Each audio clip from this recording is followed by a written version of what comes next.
noches. Gracias a todos los que están acá acompañándonos.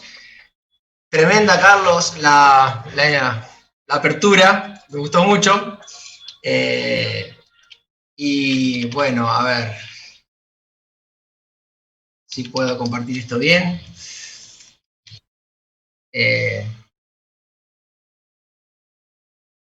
Perdón, Bueno, ahí vamos. Entonces, nada, quería decirles que estamos muy contentos de poder participar en estas jornadas. Estamos, desde que inició Carlos,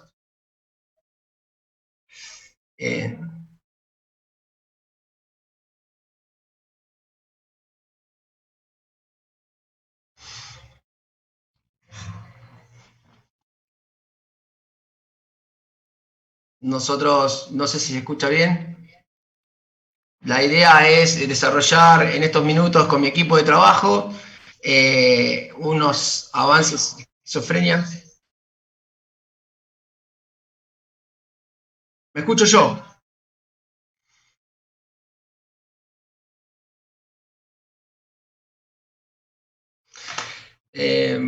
A ver. Bien, entonces, bueno, nada, vamos rápidamente porque somos varios disertantes, entonces tenemos que tratar de optimizar el tiempo. Pero nada, gracias Carlos, estamos acá nosotros desde que iniciamos, representamos a la Asociación Argentina de Psiquiatras, estamos inaugurando nuestro espacio de psiquiatría en el capítulo de la asociación. Representamos a CIANE, que es el Centro Integral Ambulatorio en Neurociencias y que somos de La Plata. Entonces, me está saliendo mal. No puedo pasar esto. Bueno, entonces rápidamente lo que vamos a decir es si hay, hablar un poco de la actualización en esquizofrenia. La verdad es que las preguntas que hace mucho nos venimos haciendo, tenemos que ver si tienen respuestas. Una de esas es si hay esquizofrenia o hay esquizofrenias. Ya Bloyer y Kraepelin tenían un tema con esto, Bloyer hablando de las esquizofrenias en esa publicación de 1911, y digamos, y en lo que tenemos que ver con los pacientes que vemos diariamente psicóticos, la pregunta que nos hacemos es, ¿cuántos de esos nosotros diagnosticamos con esquizofrenia? Y ya Schneider decía, esto, yo no puedo decir que esto es una esquizofrenia, sino que a esto lo llamo esquizofrenia, o bien esto es lo que hoy llamamos esquizofrenia. Y en un momento de construcción y de construcción de términos, sobre todo desde el punto de vista de lo que tiene que ver con el estigma, siempre decimos con nuestro equipo, medio en chiste, medio en serio, que los bipolares, que antes eran psicóticos, maníacos o depresivos, han logrado reducir al estigma. Y ahora no es en vano que la esquizofrenia en algunos lugares no se llame esquizofrenia y se está intentando otro diagnóstico, otra palabra para el diagnóstico para no tener tantas complicaciones con el estigma. Cuando vemos esquizofrenia tenemos grandes dificultades de ver si son con las múltiples dimensiones o subtipos o las comorbilidades clínicas. Tenemos dificultades, o de última si es una transnosología de una enfermedad, porque nosotros el problema que trae esto es alcanzar un diagnóstico heterofiable. En un grupo de trabajo de interdisciplina cuesta mucho por ahí ponerse de acuerdo cuando vemos la esquizofrenia, y cuesta ponerle cascabel al gato, como decimos nosotros, porque, a ver, no son formas clínicas clásicas de presentación. Después la doctora Gobi va a hablar un poco de que ya en los pródromos esto ya a veces viene así, o sea, cuando el paciente está psicótico, pasó mucho tiempo del diagnóstico en retraso, ¿no? Del diagnóstico. Y como dice Nancy Andreasen, no hemos encontrado un acuerdo común en llamar a esquizofrenia, lo cual ha dificultado los mejores métodos de estudio, ¿no? Y nosotros que estamos en nuestro grupo en investigación clínica hace varios años, vamos a tratar de evaluar acá las drogas futuras y ver cómo se incluyen pacientes en trials de esquizofrenia y las dificultades que a veces tenemos para que los pacientes entren a los trials con tantas dimensiones psicóticas. El diagnóstico de esquizofrenia, fíjense que podríamos hacer un checklist del DSM-5, esto más esto más esto, y acá yo prefería hablar un poco de las dificultades. Entonces, fíjense lo que dice Ketty en 1983, que hoy aún es, digamos, de notable actualidad. que la descripción de síntomas alucinatorios y delirantes no nos dice nada sobre lo que es la esquizofrenia. El concepto de esquizofrénica está fundamentado en una relación clínica que se establece entre el clínico, psiquiatra y el paciente, con las vicisitudes que eso tiene. Oler la esquizofrenia, sospecharla, estar atrás de eso es todo un ejercicio clínico.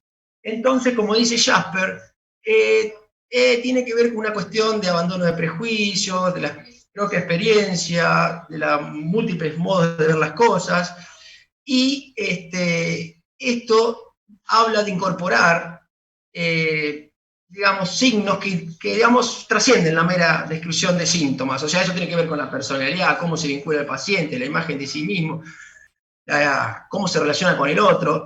Y obviamente, a pesar de los avances que ha habido en lo que son los biomarcadores y las imágenes, no hay estudios que suplanten esta entidad clínica. Como decíamos, el síndrome, el conjunto de síntomas, la objetividad en esquizofrenia a veces es compleja porque está más relacionada a la subjetividad de quien realiza el diagnóstico y del paciente que tenemos enfrente. Esto no lo digo yo, lo dijo Saurí en 1969, todavía no cambió nada.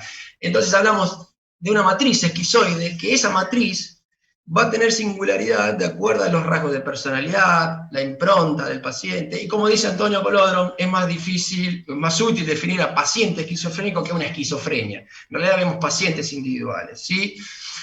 La OMS, que está tan controversial en la época pandémica con sus datos, nos dice que hay 21 millones de personas que la padecen en el mundo, la esquizofrenia. Y como va a decir mañana muy bien la doctora Viviana Hernández, que va a hablar de las cuestiones clínicas en la esquizofrenia, mueren a edad más temprana, y no es por el tratamiento antipsicótico, sino por la condición per se del diagnóstico de todas estas cuestiones, mueren. La mitad de los enfermos no reciben el tratamiento adecuado, y vamos a ver por qué es complicado esto. Y en países, digamos, de renta media y baja, el 90% no reciben. No sé si nosotros estaríamos en esa población. Esta diapo me encanta porque todos los que estamos acá estamos en la cátedra de Psicología Médica de la Universidad Nacional de La Plata, y cuando hablamos de los genes y la conducta en los alumnos, que todas las conductas no son que tienen que ver con esta historia del psicoanálisis y estas cuestiones que los genes son muy importantes, y acá esta es una clásica en la esquizofrenia, donde vemos que gemelos monocigóticos, que son los que comparten el 100% de los genes, tienen un 48% de posibilidades, si un hermano tiene esquizofrenia, que el hermano la tenga, y va hasta el 1%, que es la población en general, pasando por todas las familiares, ¿no? De primer grado, de segundo grado. Pero ¿qué pasa?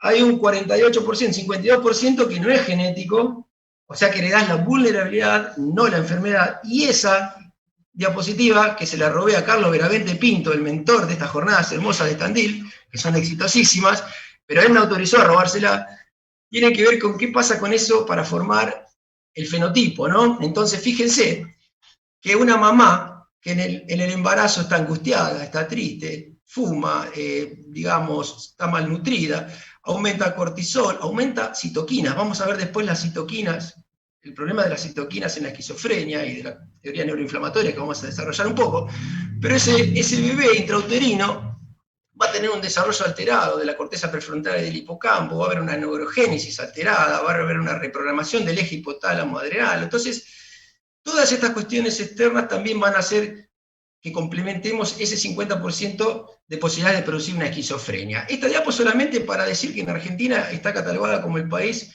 más problemático en la migración interna. En la época, en el AMBA, ahora famoso, tenemos posibilidades no solamente de contagiarnos el COVID, sino de padecer una esquizofrenia, porque lo que pasa acá es que está como uno de los índices de factor de riesgo de la migración. En un país de 3.000 kilómetros estamos en 100 kilómetros a la redonda, la mitad de la población.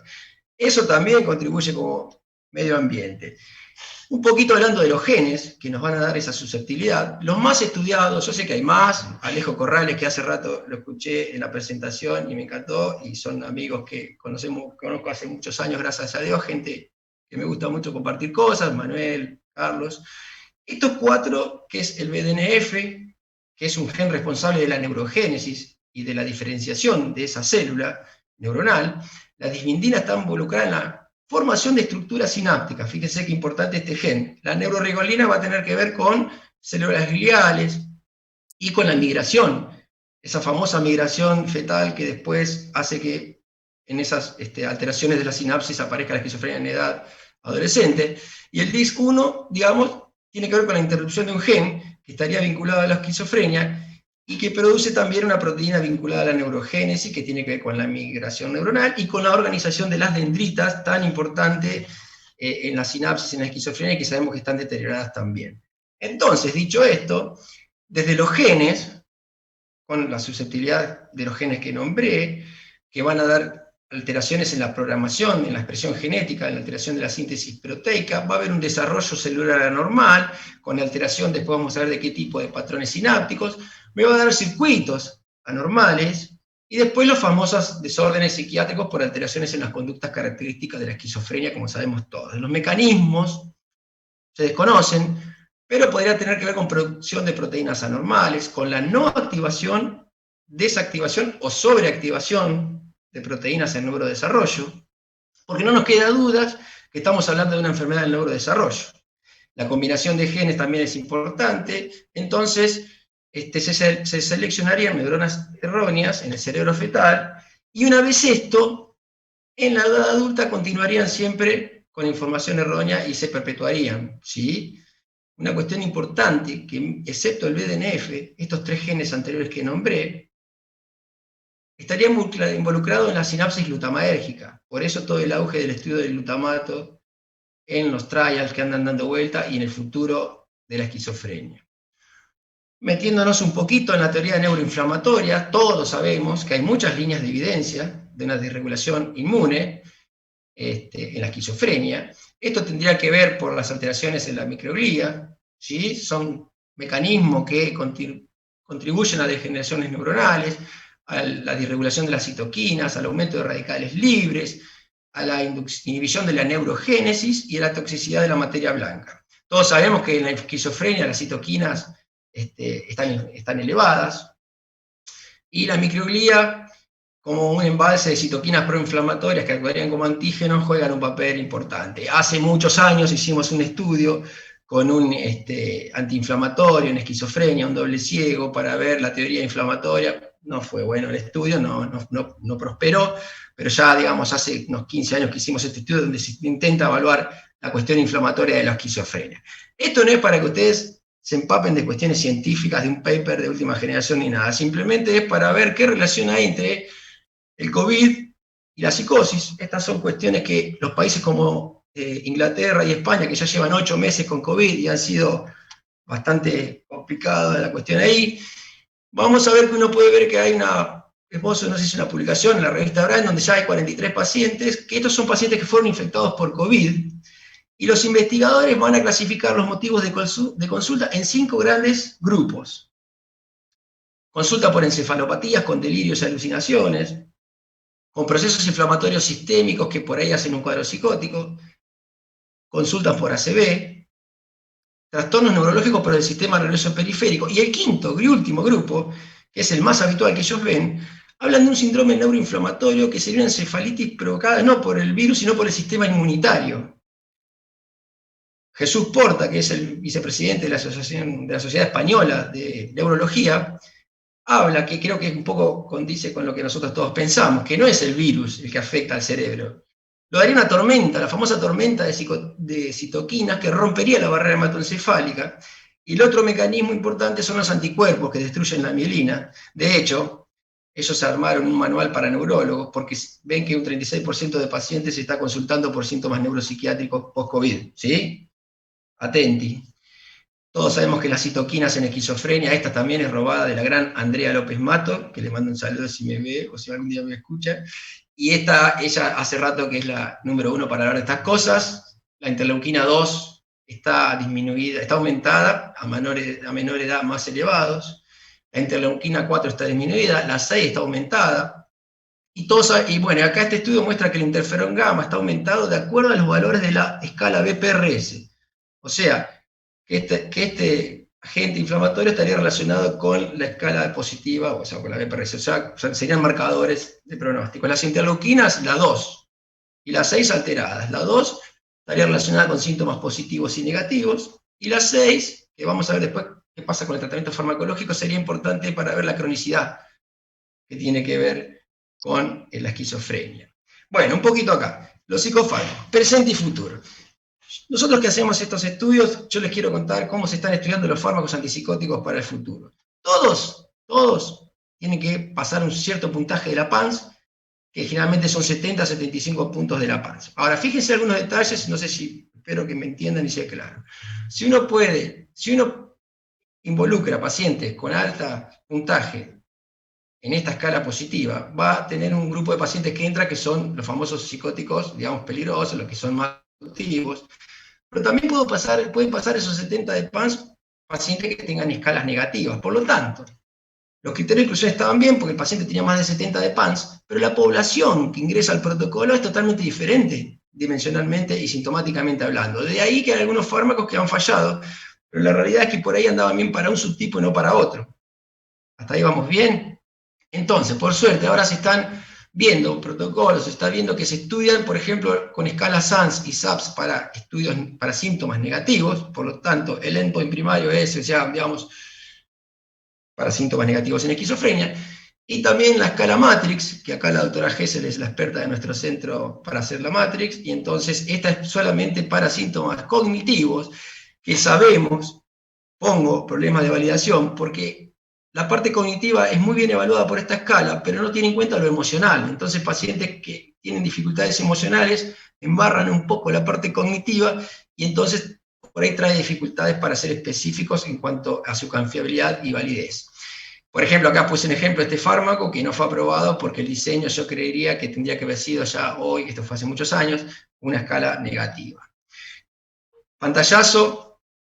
Lindenmayer publica esto y a nosotros nos gustaría pensar que el complejo sintomático estaría evaluado por una escala PANSS con todos estos ítems, ¿sí? Para negativo esto, para excitación esto, para cognitivo esto. Bueno, por ahí más adelante aparecen ensayos así. Ya entrando en la etapa de psicofármaco, vamos a hablar de la cariprazina como la novedad en el mercado, que la voy a desarrollar un poquito. Y se sigue insistiendo sobre fármacos moduladores de la glicina, que a su vez modulan el glutamato. Esto sería para síntomas negativos, ya con diseños de escala negativas en el protocolo.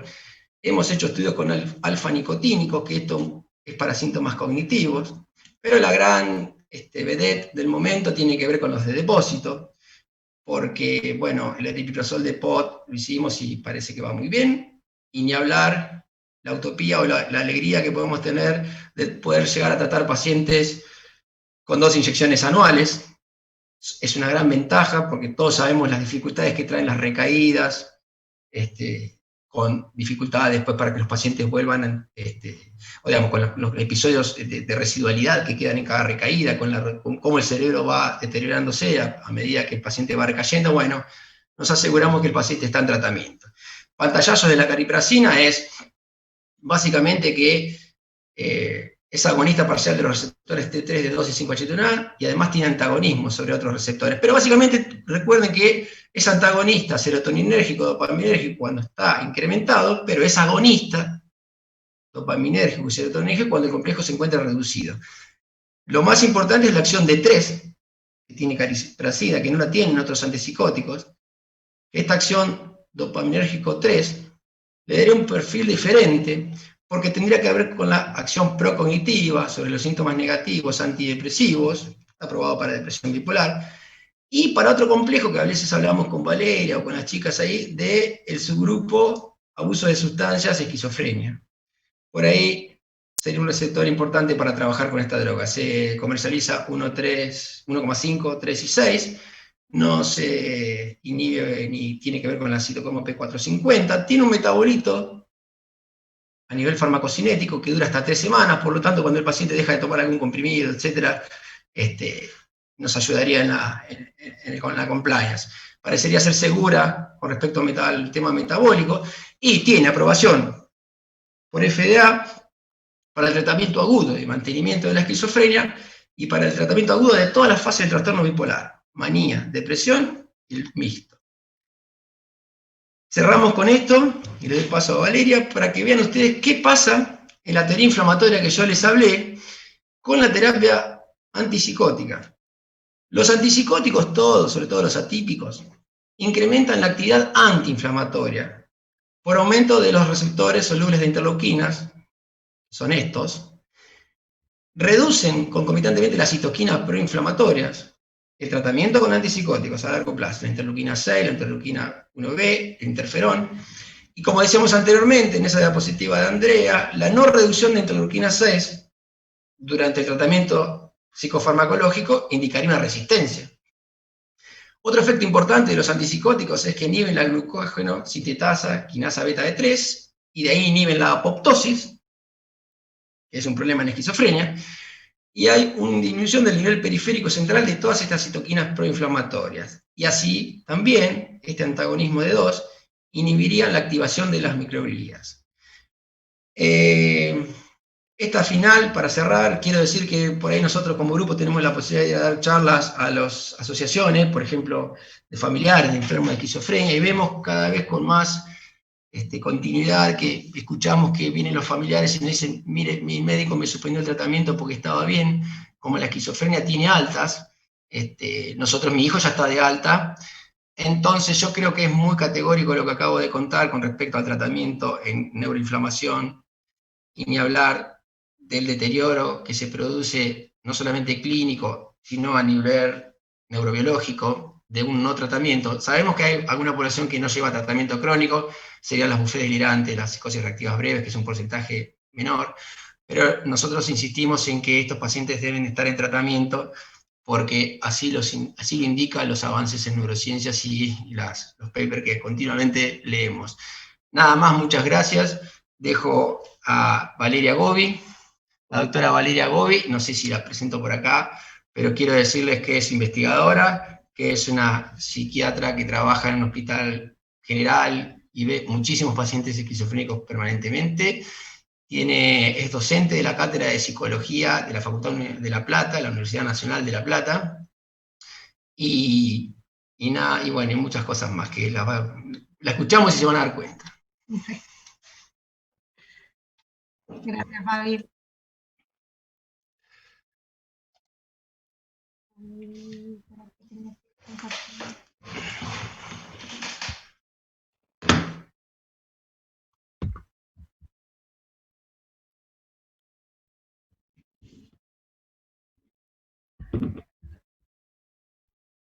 A ver, ¿me lo haces?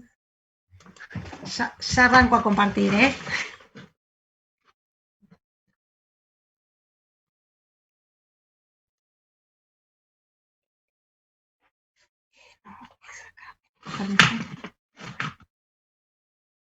De la tecnología, como siempre.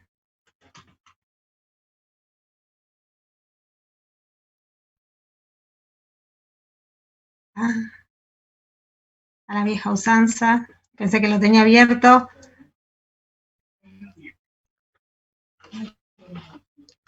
Bueno, voy a hablar sobre los pródromos en la esquizofrenia, ¿sí?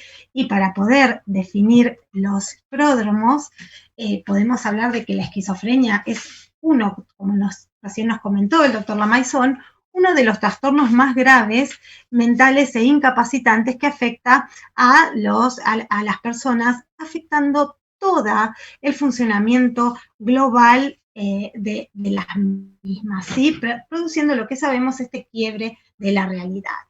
Pese a todos los avances, como recién comentó Fabián, que tenemos a nivel de los conocimientos sobre la genética, de la epidemiología, del neurodesarrollo y todo, permanece esta historia natural de la esquizofrenia y sobre todo esta disfunción y sobre todo que su diagnóstico se hace fundamentalmente en el consultorio con el relato de los síntomas que padece el paciente y la evaluación hecha por el profesional de estos síntomas y signos, ¿sí? Por lo tanto, es muy importante que este periodo entre las manifestaciones primarias en el tiempo del trastorno y el primer episodio psicótico es denominado pródromo. A eso llamamos pródromo, a ese estado de progreso en forma continua hacia la enfermedad manifiesta. Como lo dice su etimología, es la precursora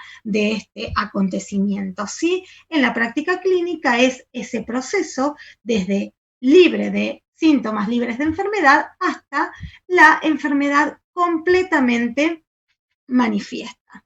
También pródromos nos sirve para estudiarlo y para hablar aquel periodo de tiempo que se ve en el inicio de la recaída, ¿sí? Desde esta fase estable hasta la recaída. Por lo tanto, esto, y a través de este gráfico, nos permite ver que todas las estrategias para su tratamiento, su detección, comprenden todos los niveles. Valeria, ¿me escuchás?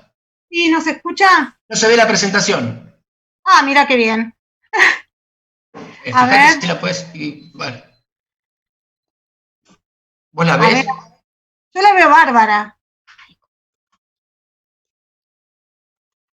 Ahí Ahora, me están avisando. Ahí sí, ahí la veo. Ahí sí, ahí bueno, está. bien, Bien. bueno, ahí está, los detalles de la tecnología, tanto que hablamos. Pero bueno, hago Igual como, ibas muy bien, igual ibas muy bien. bueno, en repaso, este gráfico, que más o menos lo otro era bastante introductorio, ¿sí? Sobre esta fase prodrómica nos va a permitir, ¿sí? Ver que todo podemos actuar sobre todos los niveles de prevención, ¿sí? Y que cuando hablamos de pródromos es muy importante enfocar a esta forma temprana del trastorno psicótico, ¿sí? Como un conjunto de signos y síntomas que nos están hablando de que hay un aumento en la vulnerabilidad de esa persona para desarrollar un cuadro psicótico, ¿sí? Y este estudio de esta fase previa sintomática nos hace pensar en que tenemos que enfocar hacia aquellos sujetos que tienen un estado mental, ¿sí? Que va a podernos permitir predecir ese riesgo, ¿sí? Por lo tanto, vamos a escuchar hablar de estado mental de riesgo o síndrome de precursor de esquizofrenia. Dentro de los marcadores de la vulnerabilidad tenemos de diferentes tipos y los vemos y sin tener que definirlos tan categóricamente, pero tenemos los marcadores clínicos con todas las variantes de los subtipos de personalidad, las cuestiones familiares, la cercanía de patología mental en la familia, todo lo que tiene que ver con la conducta premórbida, todas aquellas alteraciones que presentan estos pacientes, todo lo que tiene que ver con lo ambiental, ¿sí? Ampliamente estudiado, las alteraciones neurológicas y neuroanatómicas, con los síntomas neurológicos menores, con las anormalidades de la estructura funcional, todo esto en un grupo etario, ¿sí? De la adolescencia, por su historia natural, como conocemos el gráfico, con las circunstancias, estas situaciones de riesgo que son propias, que hacen a la vulnerabilidad, pero que también son muy frecuentes en este grupo etario. Las circunstancias vivenciales, el estrés psicosocial, la aproximación o el acercamiento al abuso de drogas. Sería muy importante poder manejar y poder evidenciar un análisis importante en esta fase de todos los procesos neuropsicológicos, ¿sí? A través de una buena evaluación de la inteligencia, de la abstracción y sobre todo, además de todo, memoria y todo, pero sobre todo en este grupo del lenguaje, ¿sí?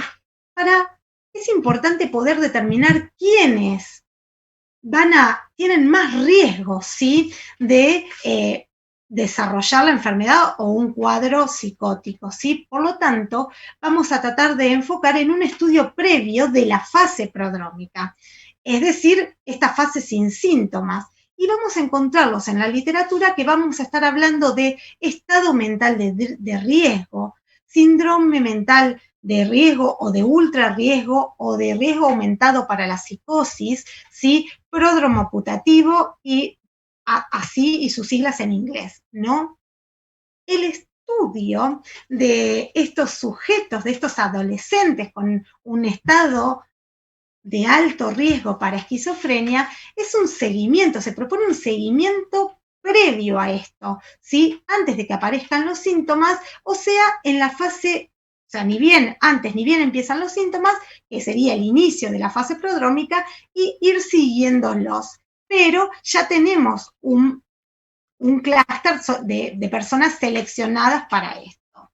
¿Por qué es importante o por qué uno hace tanto hincapié, porque el cuadro clínico que vemos en la fase prodrómica, no en estos estados de riesgo, sino ya hablando de la parte donde realmente tenemos síntomas, el cuadro clínico es sumamente inespecífico y fácilmente se confunde con las crisis propias de la adolescencia, los inicios de todos los trastornos de la personalidad, los cuadros anímicos, el síndrome motivacional causado por abuso de cannabis, el consumo de otros tóxicos y también de otras, las fases incipientes de otras patologías o enfermedades, patologías mentales graves. Sobre todo estamos hablando de una persona que está en una etapa particular de su vida, que es la adolescencia, con estas características propias de percibir, interpretar y la dificultad en expresar estos cambios propios y los cambios prepsicóticos, ¿sí? Considerar a alguien en riesgo para psicosis, para poder estudiarlo y todo, supone que cumpla algunos criterios para este riesgo, si no es que se agarra al azar, sí o sí vamos a tener que apuntar a que cumplan determinadas cuestiones, ¿sí? Y vemos que, ¿para qué nos sirve eso? ¿Por qué uno es tan importante? ¿Por qué uno hace hincapié en esos síntomas o en entrenar el ojo para eso? Porque en realidad lo que nosotros queremos es poder llegar a una detección precoz, saber qué síntomas o qué podemos, cómo se puede, cómo va esta evolución, conocerla para poder intervenir, ¿sí? Y sabemos que esto va a ir evolucionando con síntomas que van totalmente inespecíficos, después síntomas que son de la esfera negativa, de la esfera afectiva, que son los primeros en aparecer en el tiempo, hasta evolucionar con todo el cuadro psicótico como psicosis atenuadas o marcadores psicóticos atenuados o síntomas breves e intermitentes, marcando bien ahí una fase prepsicótica hasta marcar la psicosis característica. Todo esto sería la fase prodrómica, pero hay un subgrupo de síntomas básicos que son realmente muy subclínicos, son alteraciones muy sutiles en el pensamiento, en el discurso y en la percepción que manifiestan los pacientes, muy propios, pero que raramente es percibido por el exterior, ¿sí? Esto es propio de ellos. Lo importante y lo que yo quiero marcar en ese cuadro es esta secuencia temporal, ¿sí? Que está siempre descrita en este primer episodio, o en esta fase prodromal, desde lo más temprano, sí, más alejado del brote, a las más tardías, desde algo muy inespecífico, con estas quejas y síntomas inespecíficos, a estos síntomas básicos predictivos, ahí sí, ya son síntomas, ¿sí? No son quejas, los síntomas psicóticos atenuados y obviamente después el cuadro más intermitente. Esto nos habla de una evolución, ¿sí? En el tiempo de los síntomas. Sabemos que, describiendo la fase prodrómica, sabemos que tenemos 5 años desde las primeras manifestaciones del trastorno mental, con los síntomas negativos e inespecíficos, hasta el primer episodio psicótico agudo, y que los primeros síntomas positivos van a aparecer 1 año antes, 1,1 año antes de todo el desencadenante, ¿sí? De todo el brote completo. Y esto solamente nos adelanta 2 meses antes de la internación, ¿sí? Pero Ale, bueno, sí. 4 minutos por ahí tenemos, porque me están diciendo por acá. Bueno, yo lo que quiero marcar es básicamente esto, que son 5 años de fase prodrómica, ¿sí? Con síntomas marcados, que son síntomas en este modelo dimensional de los trastornos psicóticos, que me pareció un gráfico que explica un poco qué pasa en el diagnóstico. Nosotros recibimos pacientes que generalmente han transitado o reciben otro tipo de diagnóstico en esta fase prodromal, ya sea por una cuestión como como vos lo marcabas, Fabián, una cuestión que tiene que ver con el estigma, con el miedo de dar, con que son por ahí sujetos en riesgo, que tienen ya un familiar, que tienen alguna cuestión, y entonces van a sufrirlo con cierto estigma, pero existe una vulnerabilidad marcada en dimensiones, y este interjuego de dimensiones con el ambiente hace que tengan esta expresión y que su contacto con el sistema de salud haga que alguna de estas dimensiones sea la que lleve, pero que sea en ese diagnóstico comórbido con otros. ¿Sí? Lo que ya había marcado, que las intervenciones tienen que ser en un continuo, ¿sí? De la primaria, secundaria y la terciaria, que nos marca justamente este continuo que tiene esta enfermedad o estas fases entre la vulnerabilidad de la enfermedad, la fase prodrómica y la propia clínica de la esquizofrenia completa. Por lo tanto, es importante afinar el ojo a este reconocimiento temprano de estrategias, ¿sí? Para aumentar un reconocimiento, lograr una educación, sobre todo en todos los ámbitos donde se desarrolla este joven, ¿sí? No solo en el ambiente médico, psiquiátrico del consultorio o de la salud mental, sino en la comunidad, en los deportes, en donde está, mejorar la referencia y acceder a los servicios. ¿Cuál es el objetivo último? Por favor, es lograr disminuir el tiempo de no tratamiento, ¿sí? Logrando todo lo que reduce eso, mejora el pronóstico del paciente tratado, ¿sí? Los síntomas más frecuentes en este continuo que van desde los síntomas empiezan con síntomas anímicos, inespecíficos, lo negativo, en esta correlación hasta llegar a los positivos. Importante que con los estudios de los pacientes de alto riesgo, que no son prodrómicos ni nada, generalmente estas personas que son identificadas, la mayoría no pasa a la psicosis, y esto generó mucha controversia porque se seguía, se estigmatizaba, pero también ¿qué nos hace? Nos hace prestar atención a aquellos pacientes que realmente van a ser positivos y poder seguirlos también. Por lo tanto, seguirlos, pero no en poco tiempo, sino tener este criterio de lo largo del tiempo, de estos 5 años de abordaje integral, ¿sí? El abordaje tiene que ser integral, son adolescentes o gente joven, en todos los lugares donde se desarrollan, basado en terapia de apoyo psicoeducativa, cognitivo-conductual, familiar. Y cuando llegan a nuestro consultorio, aprovechar al consultorio psiquiátrico, y uno está pensando que es una fase prodromal, que son síntomas, que bueno, que hay algo ahí, por favor afinar, aprovechar esas entrevistas en las cuales uno está viendo si es pródromo o no, para poder lograr una buena... Vale, me piden que cerremos porque así quedan 10 minutos para Mari. Listo, listo. En realidad lo importante es apuntar a eso. Muchas gracias. Perdón, pero me están hablando por acá. Bueno, María Gesell. Bueno, yo me desmuté ahí porque voy a empezar a compartirles, ya que tenemos poco tiempo, vamos arrancando entonces. A ver si esto va y lo ven bien. ¿Se ve? Bueno. Bueno, vamos a hablar ahora de los síntomas cognitivos de la esquizofrenia. ¿Y por qué vamos a hablar de las cuestiones cognitivas, pudiendo hablar tal vez de otros síntomas mucho más floridos y que llegan a la vida del paciente haciendo mucho ruido, como pueden ser las alucinaciones, los delirios, que implican un cambio drástico en la vida del paciente, de la familia y del contexto que lo rodea, ¿no?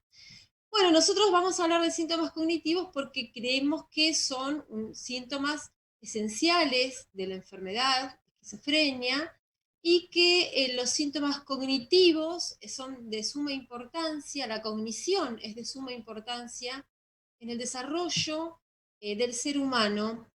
De hecho, si de alguna manera nuestro éxito en este planeta depende en nuestra especie de lo que tiene que ver con nuestras cuestiones cognitivas, con nuestra capacidad de razonamiento, mucho más que con otras características como puede ser la fuerza física o la velocidad, como ocurre con otras especies, ¿sí?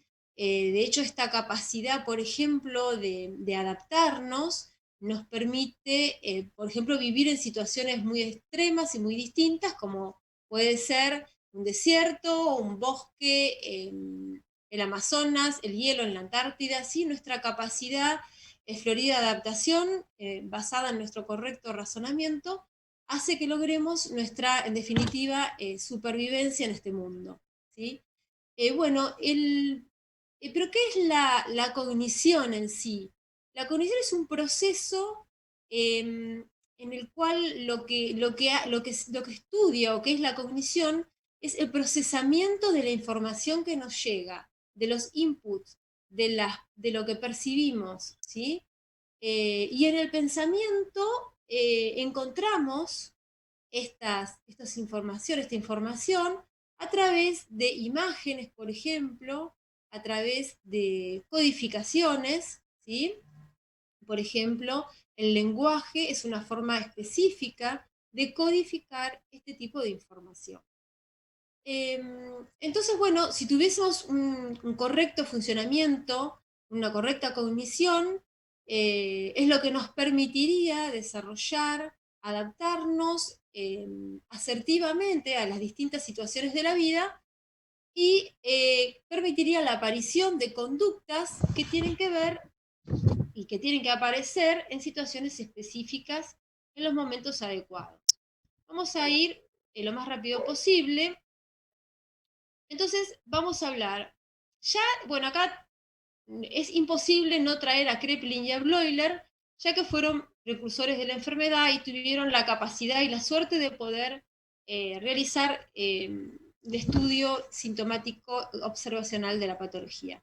Este cuadro ya lo describió Fabián, no nos vamos a detener mucho, vamos a ir avanzando. Acá de los genes involucrados, vamos a decir de la COM, que está asociada a una alteración en la cantidad de dopamina prefrontal que se traduce en una alteración en el aprendizaje en cuanto hablamos de síntomas cognitivos en los pacientes con esquizofrenia. Y del DISC-1 vamos a nombrar que estaría relacionado, además de con las cuestiones delirantes, también estaría relacionado a la alteración de la memoria de trabajo. Vamos a seguir, bueno, esto es de lo mismo, genes vamos a ir siguiendo para poder ver un poco de cada cosa. Bueno, vamos a hablar un poco del correlato anatómico o la cuestión biológica que tienen los síntomas cognitivos en esta patología que es la esquizofrenia.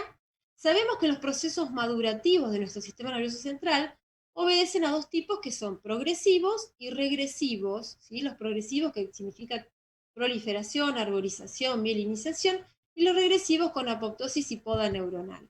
A su vez sabemos que estos procesos no ocurren en simultáneo en todo el sistema nervioso, sino que van madurando primero las áreas de proyección y por último las de asociación, o sea que van desde la zona occipital hacia la frontal, siendo lo último la corteza prefrontal, ¿sí? Que ya conocemos.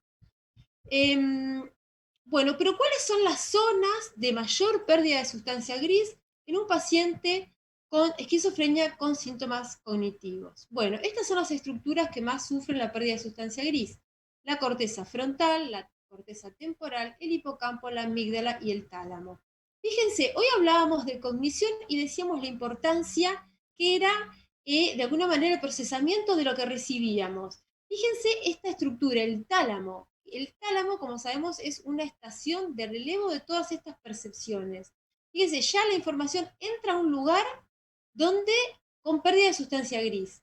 Fíjense la afectación de la amígdala con toda la cuestión emocional que esto implica, la afectación del hipocampo, en donde vamos a verla traducida en una alteración de la memoria, la corteza temporal y la corteza frontal, que forman bucles que luego vamos a ir detallando. Yo hablo un poquito en esto porque no sé si voy a llegar a describir cada una por el poco tiempo, pero bueno.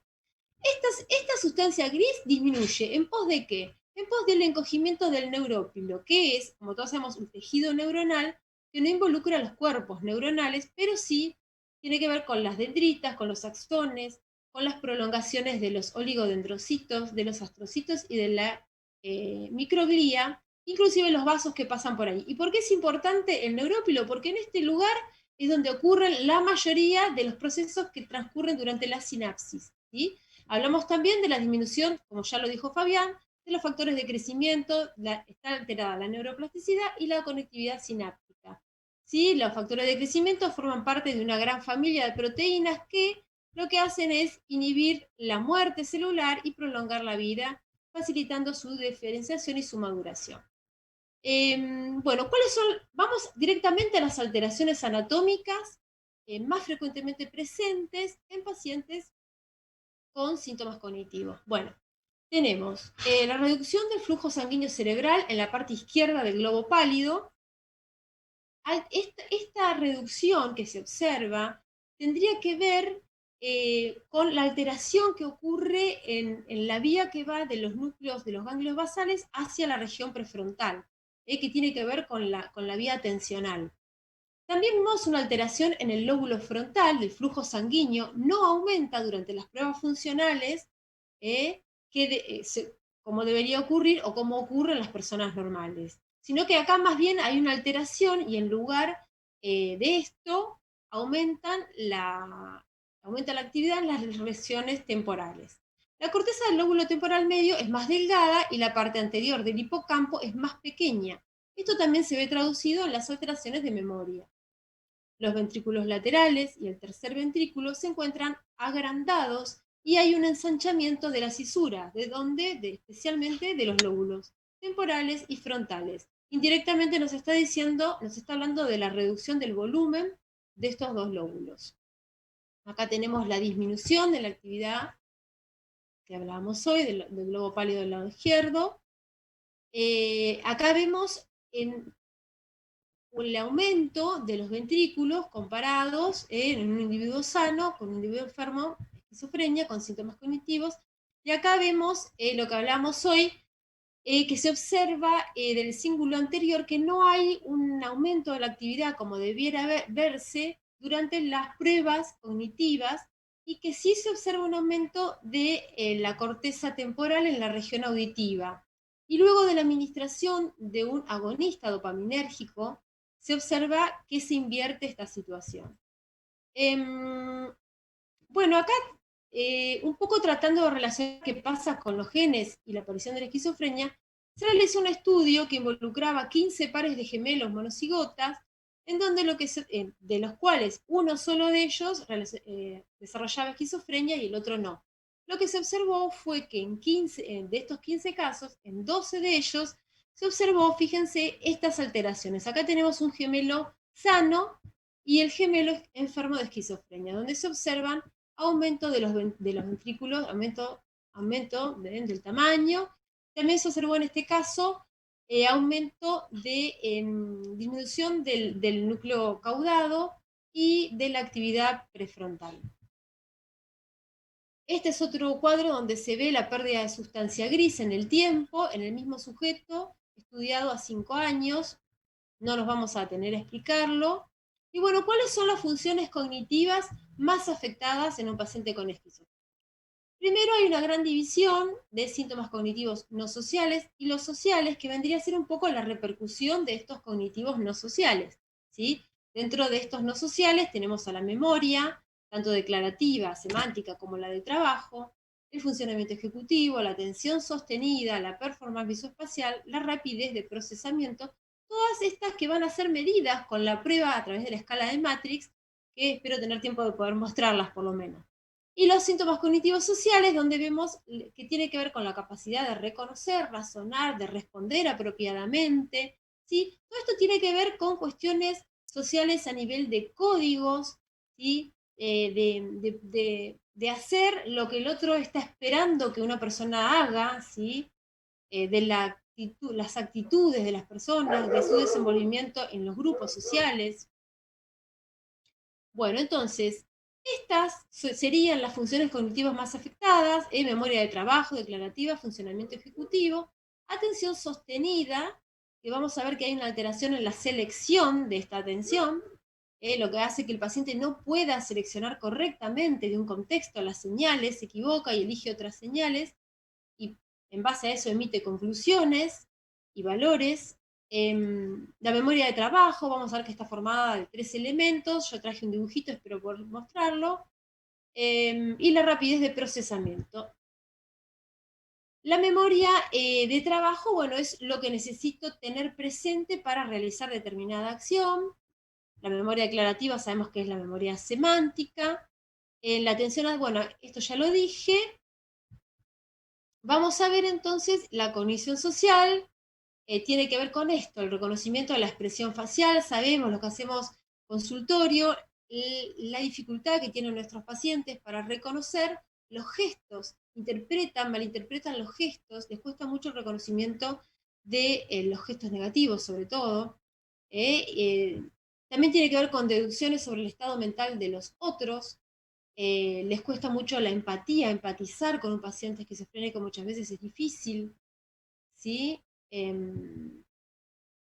Tiene que ver con esto, con el procesamiento emocional, ¿sí? Con la teoría de la mente, o sea, con la capacidad que tengo de poder suponer qué es lo que el otro está pensando, qué es lo que el otro está deseando o qué es lo que el otro está sintiendo, ¿sí? El estilo atribucional tiene que ver con que los pacientes, en general los esquizofrénicos, atribuyen mucho de lo que está sucediendo no tanto al entorno, sino a las personas, no a ellos mismos, sino hacia otras personas.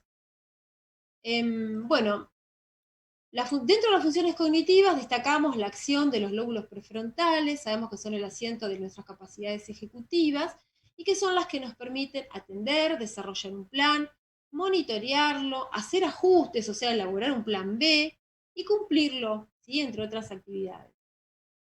Para esto es muy importante hablar de la corteza prefrontal dorsolateral, que se relaciona con las actividades cognitivas más superiores, ¿sí? La órbita frontal se relaciona con el componente emocional y la frontomedial, junto con la corteza cingulare anterior, interviene en los procesos atencionales. La memoria de trabajo, bueno, como ya dijimos, y consta de estos 3 elementos: el bucle fonológico, el visoespacial. El fonológico que tiene que ver por cómo recibimos la información, nos puede llegar a través de la corteza visual, de las áreas visuales, o de la corteza auditiva, y de ahí van a ir a confluir al área de Wernicke y ahí al área de Broca. ¿Sí? Después tenemos esto que es el boceto visoespacial, que sería como un ojo interno que nos permite localizar, sería el qué y el dónde de lo que estamos recordando. Y el ejecutivo, localizado en el lóbulo prefrontal, por supuesto, que es el que de alguna manera abaraja la información de estos otros 2 sistemas y es el que de alguna manera selecciona qué procesos va a iniciar, va a sostener y va a finalizar. Es el que va a elegir eso, por ejemplo, qué información voy a codificar, qué información voy a guardar y qué información voy a evocar en un momento determinado para realizar una acción determinada. Bueno, ¿cómo evaluamos a los síntomas cognitivos? A través de la Matrix, que es una escala que utilizamos, que surge a partir de la necesidad de que estos síntomas cognitivos, a pesar de los tratamientos que existen, siguen persistiendo. Entonces, bueno, se desarrolla esta batería, la palabra Matrix depende de las siglas en inglés, que estudia en los trabajos de investigación de fármacos la capacidad de mejorar estos síntomas cognitivos en pacientes con esquizofrenia y presencia de deterioro cognitivo, que son 10 pruebas que evalúan 7 dominios cognitivos, que son la velocidad de procesamiento, la atención, la memoria de trabajo, el aprendizaje verbal, el visual, el razonamiento y resolución de problemas, y la cognición social. Y ahora vamos a nombrar a cada una qué estudia, cómo se estudia cada una. La velocidad de procesamiento a través del Train Marking Test, de la prueba de codificación de símbolos, donde el paciente tiene que aparear los símbolos con números, el test de afluencia verbal, semántica, donde se le pide que nombre animales, la atención y la vigilancia a través de un test que se hace mediante la computadora, donde aparecen 2 cartas seguidas o 2 imágenes seguidas iguales, el paciente debe avisar cliqueando en un pequeño mouse. La memoria de trabajo se mide a través del test de Wechsler, a través de unos cubos que se les toca y se le pide que el paciente recuerde la posición. en esta otra, en el test de la letra number span, el sujeto debe repetir en forma ordenada primero los números y luego unas letras que se le otorgan en forma verbal. El aprendizaje verbal o test de Hopkins, en donde se le lee una lista de palabras y el paciente debe repetirla en 3 oportunidades, incluso la última oportunidad se deja pasar unos minutos, y se mide acá si hubo errores, si no hubo errores, además de la prueba de vocación, si hubo errores semánticos o otro tipo de errores de memoria. El aprendizaje visual se hace a través de este test, que es copiar objetos, imágenes de una lámina, a través del razonamiento y resolución de problemas, que se mide pidiéndole que trate de salir de laberintos, donde se le dan instrucciones precisas. Todas estas pruebas se desarrollan en un tiempo definido, del cual no puede pasar el paciente. Y la cognición social... Mari, ahí me dicen que tienen que cerrar.